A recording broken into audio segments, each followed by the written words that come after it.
ರಾಜ್ಯದಾದ್ಯಂತ ನಮ್ಮ ಮುಖ್ಯಮಂತ್ರಿಗಳ ವಿರುದ್ಧ ಪಿತೂರಿ ಏನು ಇವತ್ತು ಒಪ್ಪಿಸಿದ್ದಾರೆ, ಪ್ರಾಸಿಕ್ಯೂಷನ್ ಹೊರಡಿಸಿದ್ದಾರೆ.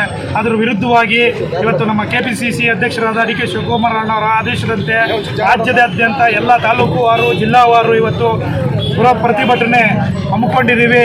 ಇವತ್ತು ಎಲ್ಲ ನಮ್ಮ ಹಿಂದುಳಿದ ವರ್ಗದ CMನ ಇವತ್ತು ಮುಖ್ಯಮಂತ್ರಿಗಳನ್ನ ಇವತ್ತು ಅವ್ರನ್ನ CM ಪದವಿಯಿಂದ ಇಳಿಸಬೇಕು.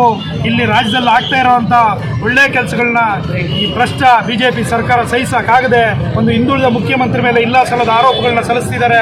ಅದರ ವಿರುದ್ಧವಾಗಿ ಇವತ್ತು ನಾವು ರಾಜ್ಯಪಾಲರು ಹೊರಡಿಸಿರುವಂಥ ಪ್ರಾಸಿಕ್ಯೂಷನ್ ವಿರುದ್ಧವಾಗಿ ಇವತ್ತು ತೀವ್ರ ಹೋರಾಟವನ್ನು ಮಾಡೋದ್ರ ಮುಖಾಂತರ ಇವತ್ತು ನಮ್ಮ ಶಿಡ್ಲಘಟ್ಟ ವಿಧಾನಸಭಾ ಕ್ಷೇತ್ರದಾದ್ಯಂತ ನೂರಾರು ಸಂಖ್ಯೆಯಲ್ಲಿ ಇವತ್ತು ಸೇರಿ ಚಿಕ್ಕಬಳ್ಳಾಪುರ ಜಿಲ್ಲಾ ಕಾರ್ಯಕ್ರಮ ಪ್ರತಿಭಟನೆಯಲ್ಲಿ ಇವತ್ತು ಪಾಲ್ಗೊಳ್ತಿದ್ದೀವಿ. ಇವತ್ತು ಪ್ರಾಸಿಕ್ಯೂಷನ್ ಹೊರಡಿಸಿದ್ದಾರೆ ರಾಜ್ಯಪಾಲರು, ಅದನ್ನು ಹಿಂಪಡೆದೇ ಹೋದರೆ ಮುಂದಿನ ದಿನಗಳಲ್ಲಿ ಇನ್ನೂ ತೀವ್ರವಾಗಿ ಹೋರಾಟ ಮಾಡೋದ್ರ ಮುಖಾಂತರ ರಾಜ್ಯಪಾಲರ ಮನೆಗೆ ಮುತ್ತಿಗೆ ಹಾಕುವಂಥ ಕೆಲಸಗಳನ್ನ ಮಾಡ್ತೀವಿ ಅನ್ನೋದನ್ನು ಹೇಳೋಕ್ಕೆ ಇಷ್ಟಪಡ್ತೀವಿ. ಹಾಗಾಗಿ ಇವತ್ತು ನಮ್ಮ ಸಿದ್ದರಾಮಯ್ಯನವರ ವಿರುದ್ಧ ಏನು ಪಿತೂರಿ ಹೂಡ್ತಿದ್ದಾರೆ ಅವ್ರ ಪರವಾಗಿ ನಾವು ಎಲ್ಲ ರಾಜ್ಯದಾದ್ಯಂತ ಎಲ್ಲ ಜನ ಕೂಡ ಅವ್ರ ಜೊತೆಲಿದ್ದೀವಿ.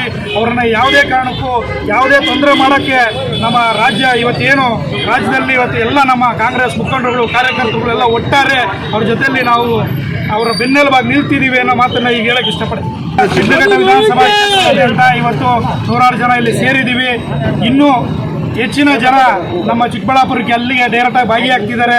ಇದು ನಾವು ಸಡನ್ನಾಗಿ ನಾವು ಇಲ್ಲಿ ಎಲ್ಲ ಸೇರಿ ಹೋಗುವಂಥ ಒಂದು ಕಾರ್ಯಕ್ರಮ ಅಂದ್ಕೊಂಡು ಎಲ್ಲ ಇಲ್ಲಿ ಸೇರಿ ಇಲ್ಲಿಂದ ಜಿಲ್ಲಾ ಮಟ್ಟದ ಕಾರ್ಯಕ್ರಮ ಆಗಿರೋದ್ರಿಂದ ಜಿಲ್ಲೆಯಲ್ಲಿ ಸಾವಿರಾರು ಸಂಖ್ಯೆಯಲ್ಲಿ ಭಾಗಿಯಾಗಬೇಕು ಅಂತ ಎಲ್ಲರೂ ಈಗಾಗಲೇ ಹೊರಟಿದ್ದಾರೆ. ನಾವೆಲ್ಲರೂ ಕೂಡ ಅಲ್ಲೋಗಿ ಭಾಗಿಯಾಗ್ತೀವಿ.